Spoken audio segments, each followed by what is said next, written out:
Leopold Aschenbrenner looked like the new genius of hedge funds. He was young, intensely confident about artificial intelligence, and running a fund called Situational Awareness that had produced extraordinary returns. Then, in July 2026, the fund reportedly lost 67% in 1 month. Reuters reported that the fund was still up 80% for the year after that loss. So this is not a story about literally losing everything. But the collapse was severe enough that leverage was removed and the bulk of the public stock book was sold to Citadel under pressure. Citadel bought the positions, not the fund. Situational Awareness kept its private investments and continued operating. The interesting question is not whether Leopold had a good AI thesis. The question is whether the returns were genuine alpha, investment skill that could not be reproduced by ordinary exposures, or whether the portfolio was mainly one concentrated AI infrastructure bet, magnified by leverage. So I rebuilt the visible portfolio from 6 quarters of public filings and tested it with real historical prices. Quick note, all notebooks and code are available at lab.wisequant.app if you want access and would like to support the work. Now let us examine the evidence. A Form 13F is a quarterly snapshot. It shows certain US listed stocks, calls and puts held at quarter end. It does not show the fund's daily trades, ordinary short positions, most swaps, borrowing margin terms, investor flows, or forced sale prices. That means we can reconstruct the visible stock book and test its risk, but we cannot recreate the exact fund return. There is also one important options detail. A 13F reports the value of the shares referenced by an option. It does not tell us the premium paid, strike, expiry or delta. So stock value and option value are not equivalent amounts of invested capital. With that limitation understood, the change in the disclosed structure is striking. At the end of March 2026, the filing showed $3.86 billion of stock and $8.46 billion of put underlying value. At the end of June, the stock book had expanded to $20.17 billion, while disclosed put underlying value had fallen to roughly $5 million. This does not prove that every hedge disappeared. Undisclosed shorts may still have existed. It tells us something narrower and defensible. The enormous put overlay visible in March was almost absent by the end of June. Now look at what the fund actually owned in June. SanDisk was the largest disclosed stock position at $5.67 billion. Micron was almost identical at $5.57 billion. Together, two memory companies represented 55.8% of the entire disclosed stock book. The next major positions were Bloom Energy, Taiwan Semiconductor, Nebius and CoreWeave. Smaller positions included data center operators, power companies, semiconductor manufacturers, miners being converted toward compute, Sharon AI, White Fiber, Keel, and Cerebras. On paper, those are many different businesses. Economically, they sit on one chain. AI demand requires accelerator clusters. Those clusters require chips, memory, and storage. The hardware requires data centers, cooling, and enormous amounts of electricity. Micron and SanDisk supplied the memory and storage exposure. TSMC, ST Microelectronics, Vishay, and Cerebras supplied semiconductor exposure. CoreWeave, Nebius, Sharon AI, and White Fiber supplied compute or high-performance computing infrastructure. Bloomkeel and the other infrastructure names address the data center and power bottleneck. AI demand, chips and memory, data centers, power. The companies were different. The economic catalyst was largely the same: continued acceleration in AI capital expenditure. That is a coherent investment thesis. It is not diversification. The position weights make this clearer. At the end of March, the 5 largest stocks represented 76.5% of the stock book. At the end of June, they represented 77.6%. The notebook also calculates an effective position count using 1 divided by the Herfindahl index. In plain English, this converts an uneven portfolio into the equivalent number of equally sized positions. The fund disclosed 23 stocks in June. Based purely on their sizes, the portfolio behaved like only 5.6 equally weighted positions. And that still overstates diversification because it has not yet considered that many of those companies move together. So the first answer is already clear. There were many ticker symbols, but very few large bets. Now we test what those bets behaved like. Because daily fund positions are private, I construct a transparent proxy. I take the stocks disclosed on June 30th, preserve their filing weights, and calculate how that basket would have moved using the saved Nasdaq closing price data. Only stocks with a complete history enter this regression. They cover 97.4% of disclosed stock value. Cerebras, Sharon AI, and Whitefiber remain in the portfolio analysis, but their histories are too short for this particular test. Keel is included.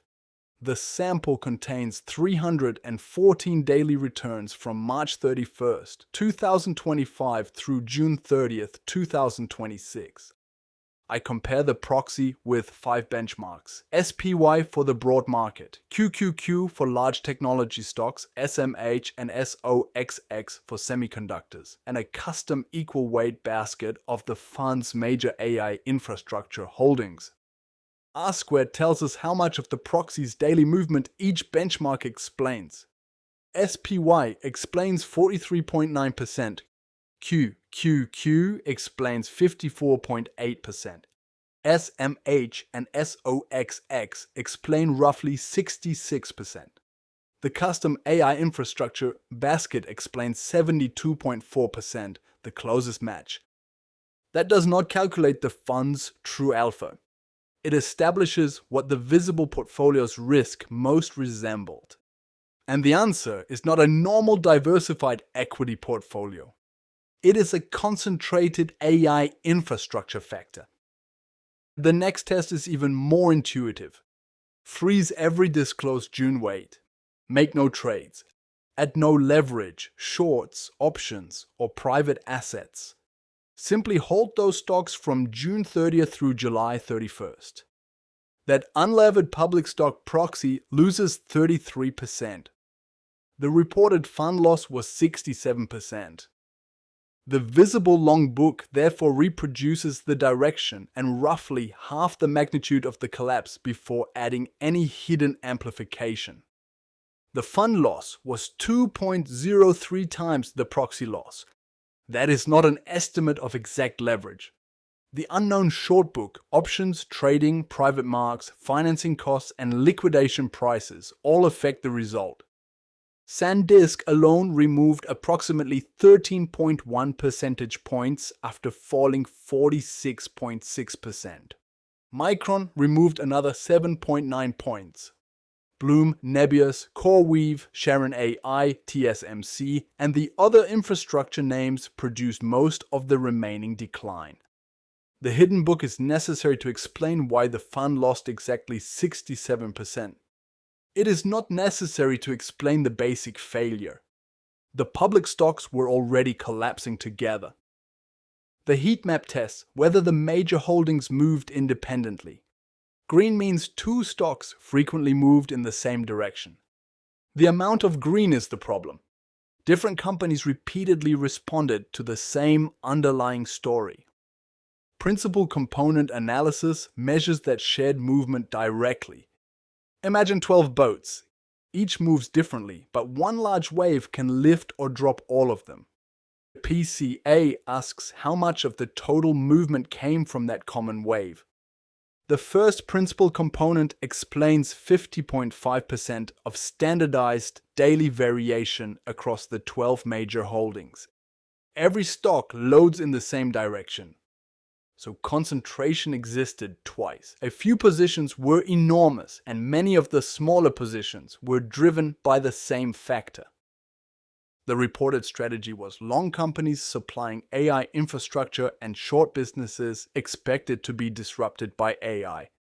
That sounds hedged, but both sides depend on the same narrative.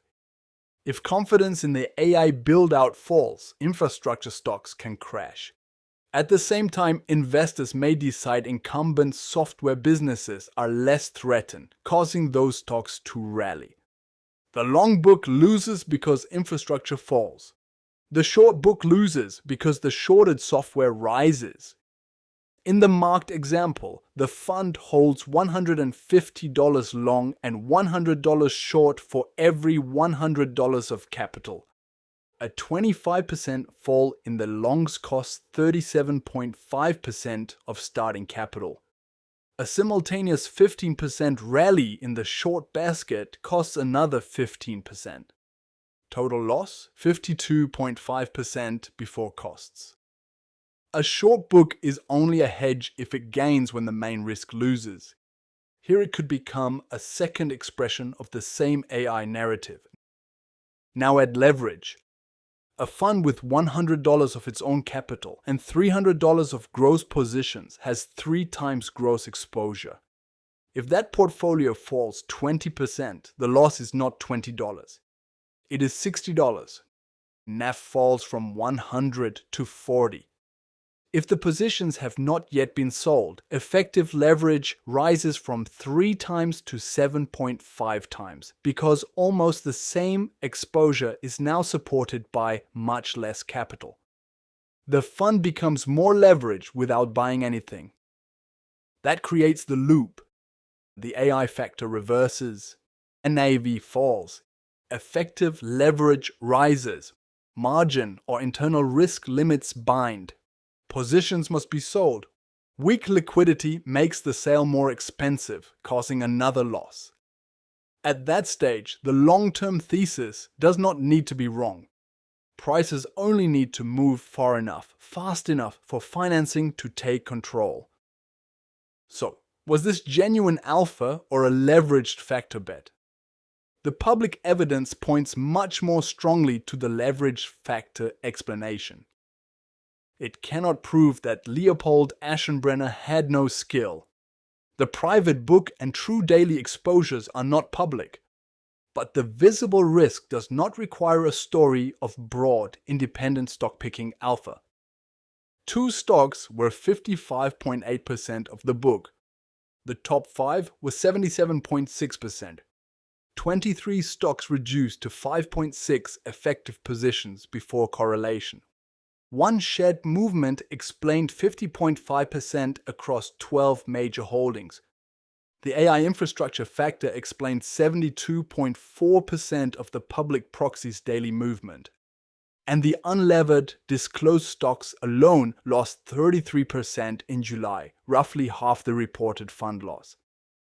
My verdict is precise. Public data cannot tell us exactly how much genuine alpha the fund generated. But the observable evidence is far more consistent with concentrated AI thematic beta, amplified by leverage and liquidity risk, than with a genuinely diversified alpha engine. The thesis may have contained real insight.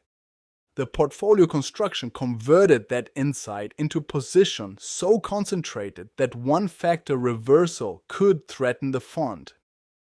Many securities, sophisticated instruments, economically one enormous bet.